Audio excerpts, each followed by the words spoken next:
Hello student, in second part of video we will study about the soil profile. Soil has different layers and each layers are different in texture, color, depth and chemical composition.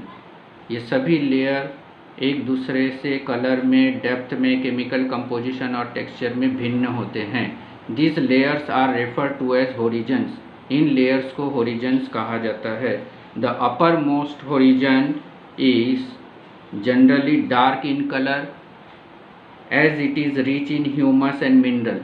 इस layer में humus और minerals की मात्रा अधिक होती है. The humus makes the soil fertile. Humus की वजह से ये लेयर अधिक फर्टाइल होती है, उपजाऊ होती है. And provide the nutrients to the growing plants. This layer is generally soft, porous and certain more water, retain more water. It is called the top soil or A horizon.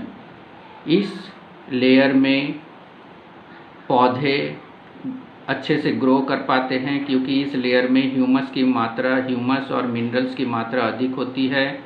और ये जो layer होती है ये soft, porous, छिद्रयुक्त, नरम और पानी को होल्ड करने की क्षमता इस लेयर की अधिक होती है. इसे टॉप सॉइल या ए होरिजन कहते हैं. Below the A horizon there is next horizon, that is the B. Before we start to B horizon,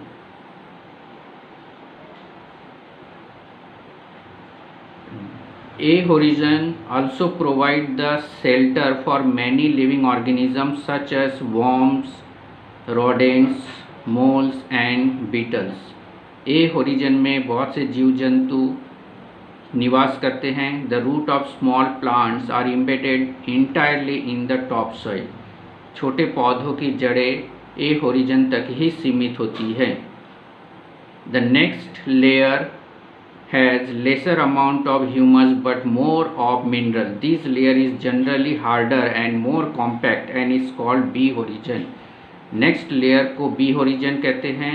इसमें ह्यूमस की मात्रा कम होती है मगर मिनरल्स की मात्रा अधिक होती है. और यह लेयर ए होरिजन लेयर से ज़्यादा कठोर और कॉम्पैक्ट होती है, घना होती है. और इसे बी होरिजन या मिडिल लेयर भी कहते हैं. Third layer is the C horizon which is made up of small lumps of rock with cracks and crevices.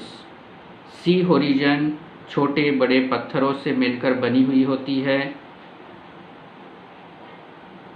C horizon के नीचे बेडरॉक जो लेयर होते हैं उसे बेडरॉक कहते हैं.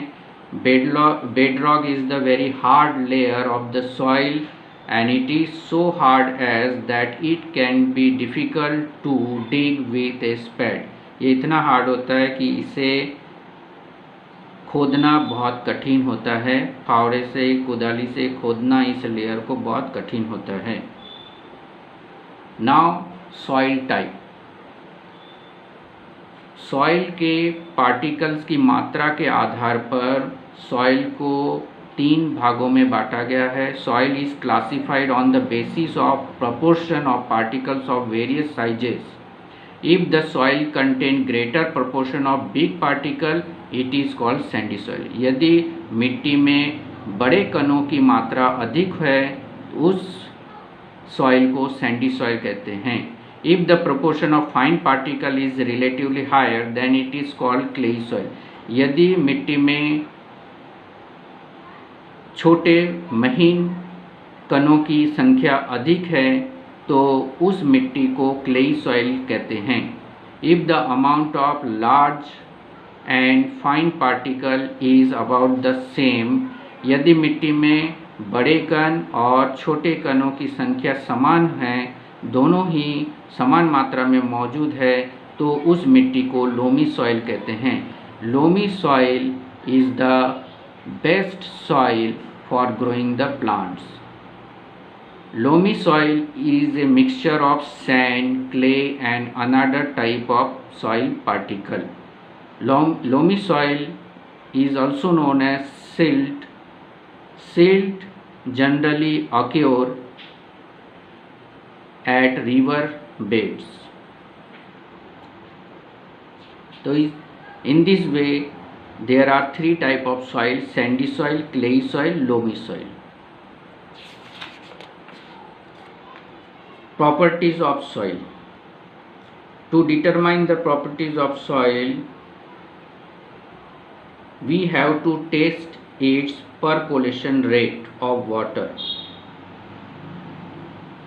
How we calculate the percolation rate of water in soil? For this you have to do one activity. You have to take,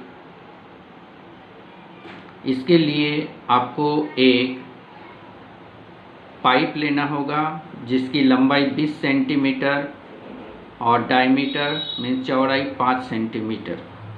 ऐसा एक पीवीसी पाइप का टुकड़ा आप काट लो और उसे जिस स्थान की मिट्टी की परकोलेशन रेट मतलब टपकन क्षमता, पानी कितनी अधिक मात्रा में कितनी जल्दी मिट्टी से पास होती है, उसे कहते हैं, उस क्षमता को कहते हैं परकोलेशन रेट। और एक बॉटल में 200 ml वाटर लेना है और उस वाटर को सबसे पहले तो उस पाइप को उस स्थान की मिट्टी में गड्ढा करके गाड़ देना है। फिर उस पाइप में उस 200 ml वाटर को पूरी तरह से डाल देना है और जब पूरा डाल के हो जाए तब वहाँ से टाइम नोट करना है कि पानी कितनी देर में ख़त्म हो जाती है, मतलब मिट्टी पूरी तरह से सोख लेता है पाइप का पानी। तो उस टाइम को भी नोट कर लेना है और फिर इस फार्मूले के द्वारा आप परकोलेशन रेट उस स्थान का निकाल सकते हो। Percolation rate ml per minute. Percolation rate is measured in ml per minute. Amount of water in ml divided by percolation time in minute. जितना आपने पानी लिया ml में उसको टाइम से डिवाइड कर दो, जो संख्या आएगी वो उस स्थान की मिट्टी की परकोलेशन रेट होगी। जैसे कि यहाँ पर हमने लिया था 200 ml वाटर एंड टाइम, उस 200 ml वाटर को पूरा सोखने में 20 मिनट लगे, तो 200 ml divided by 20 minute equal to 10 ml per minute. Percolation rate 10 ml प्रति मिनट हुआ। इस कैलकुलेशन के अनुसार जो हमने प्रयोग में जितना हमने पानी लिया था और जितना टाइम लगा उसके अनुसार उस स्थान की मिट्टी की परकोलेशन रेट थी, उसकी क्षमता थी, टपकन क्षमता थी 10 मिलीलीटर पर minute. Moisture in soil. Soil has water. You can feel the water of soil by doing one experiment, that water also has some water, soil also has some water, that on heating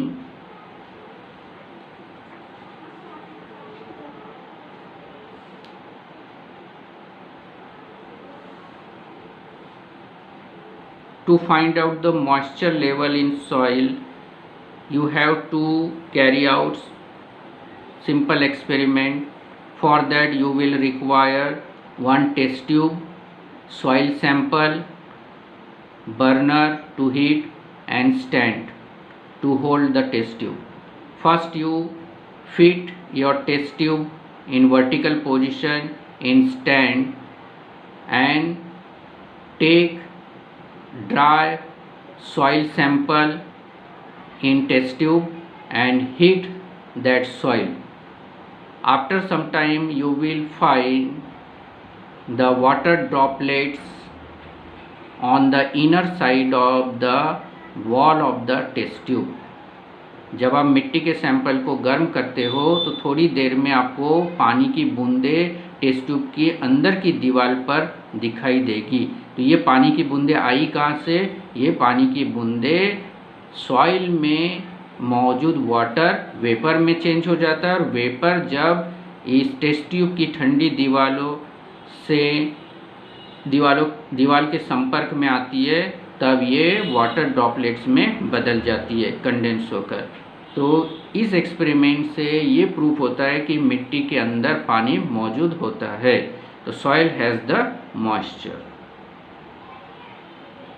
now absorption of water by soil. मिट्टी जो है पानी को सोख लेती है। To understand this fact we have to carry out another experiment. For that you have to take a plastic funnel. एक plastic funnel लेना है, उसमें फिल्टर पेपर लगाना है। फिल्टर पेपर को कोन के आकार में फोल्ड करके उसके अंदर में फिक्स कर देना है। उसके बाद में 50 ग्राम आपको सूखी मिट्टी लेनी है, उसको पाउडर बनाकर उसको रख लेना है। और उसके बाद में फिल्टर पेपर को फनेल में फिट करने के बाद में उस पाउडर 50 ग्राम मिट्टी को आपको फनेल में डालना है। उसके बाद में measure a certain amount of water in measuring cylinder and pour it drop by drop on the soil. उसके बाद में सिलेंडर में एक मेजरिंग सिलेंडर लेना है। मेजरिंग सिलेंडर लेबोरेटरी में होता है, लिक्विड को मापने के लिए यूज़ किया जाता है। इसके द्वारा हम वाटर और भी दूसरे लिक्विड्स को हम मेज़र कर सकते हैं। तो उसमें एक निश्चित मात्रा में मेजरिंग सिलेंडर में पानी लेकर ड्रॉप बाय ड्रॉप उस फनेल के ऊपर, फनेल को बीकर में फिक्स कर देना इस तरह से जैसे कि पिक्चर में दिखाया गया है। और ड्रॉपर की सहायता से उस पानी की मात्रा को मिट्टी के चारों तरफ डालते हुए ख़त्म करना है। तो इस तरह से हमें पैरामीटर्स नोट करना है। सबसे पहले वेट ऑफ सॉइल कितना लिए थे हमने, मिट्टी 50 gram. Initial volume of water in measuring cylinder कितना था, मान लेते UML था मेजरिंग सिलेंडर में water. Final volume of water in measuring cylinder, और उसके बाद में जो बीकर में जो पानी इकट्ठा होता है उससे दूसरे मेजरिंग सिलेंडर में लेके माप लेना है। तो उससे वो हो जाएगा final volume of water in measuring cylinder, वो हो जाएगा VML, मान लेते उसे V। अब कितना पानी मिट्टी ने एब्जॉर्ब किया तो ये पता चल जाएगा U माइनस V से। पहली की मात्रा कितनी थी और बाद में आपको कितनी मात्रा मिली, बाद में कम मिलेगा। तो जब आप U माइनस V करोगे तब एब्जॉर्ब वाटर की मात्रा पता चल जाएगा। वेट ऑफ, अब इसका वेट निकालना है तो weight of water absorb by soil equal to U minus V gram. 1 ml, जितना भी ml आएगा 1 ml वाटर का वेट होता है 1 ग्राम के बराबर। तो जितना भी आंसर आएगा वो ग्राम में डायरेक्ट कन्वर्ट हो जाएगा। जैसे 10 ml आया तो 10 ग्राम ही होगा, because 1 ml equal to 1 gram water. अब उसका परसेंटेज निकालने के लिए परसेंटेज ऑफ वाटर एब्जॉर्ब, तो U माइनस V जो आपके पास में जो फिगर आया वो U माइनस V ऊपर लिखो, और 50 ग्राम सॉइल आपने लिया था उसे नीचे एंड मल्टीप्लाई बाय 100। फिर उसको कैलकुलेट करके आपके पास परसेंटेज आ जाएगा कि 50 ग्राम सॉइल ने कितना परसेंट वाटर एब्जॉर्ब किया। इस तरह से वाटर एब्जॉर्ब कैपेसिटी भी हम मिट्टी की निकाल सकते इस एक्सपेरिमेंट के द्वारा। This is the very important figure of soil, and this percolation rate, percentage of water absorbed by the soil, these two figure is very important for agriculture purposes.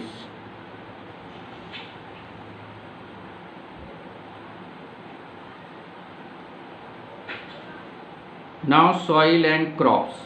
Different type of soil are found in different part of India. Bharat के अलग अलग क्षेत्र में अलग अलग तरह की मिट्टी पाई जाती है। In some part there is clayey soil, किसी भाग में clayey soil. In some part there is loamy soil, किसी भाग में loamy soil. While in some other part there is sandy soil. तो इंडिया के किसी स्थान में क्लेई सॉइल, कहीं पर लोमी सॉइल और कहीं पर सैंडी सॉइल पाई जाती है। Soil is affected by wind, rainfall, temperature, light and humidity. ये सारे क्लाइमेटिक फैक्टर्स से इसके द्वारा मिट्टी प्रभावित होती है। These are some important climatic factors which affect the soil profile and bring the changes in the soil structure। और इस तरह से इन क्लाइमेटिक फैक्टर्स की वजह से सॉइल प्रोफाइल और सॉइल स्ट्रक्चर में चेंजेस होता है। The climatic factors as well as the component of soil determines the various type of vegetation and crops that might grow in any region। तो climatic factors और मिट्टी की composition, उसके structure के आधार पर वहाँ के वेजिटेशन और क्रॉप्स की वैरायटी डिपेंड होती हैं। सभी क्षेत्र में सभी तरह के फसल नहीं उगाए जाते, सभी तरह के वेजिटेशन नहीं पाए जाते, अलग अलग क्षेत्र में अलग अलग टाइप की वेजिटेशन पाए जाते हैं।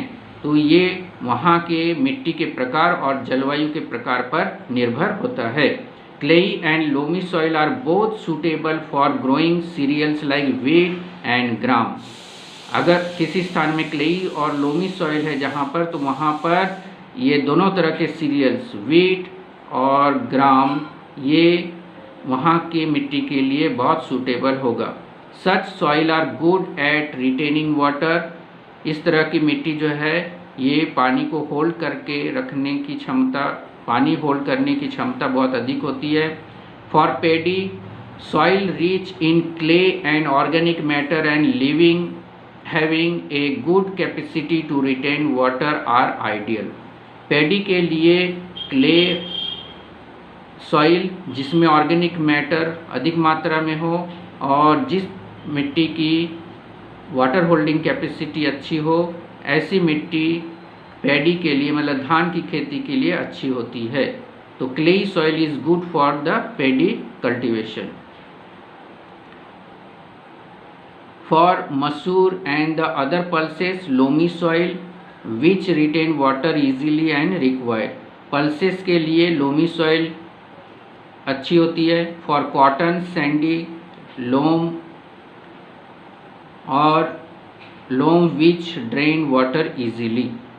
तो सैंडी कॉटन के लिए सैंडी या लोमी सॉइल अच्छी होती है।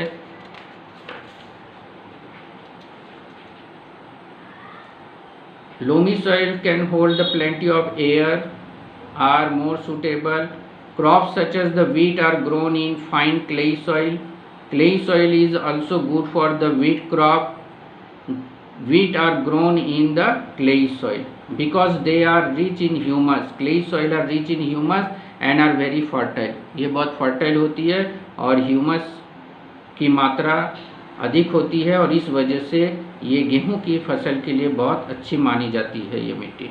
तो इस तरह से अलग अलग मिट्टी अलग अलग फसल के लिए उपयोगी होती है।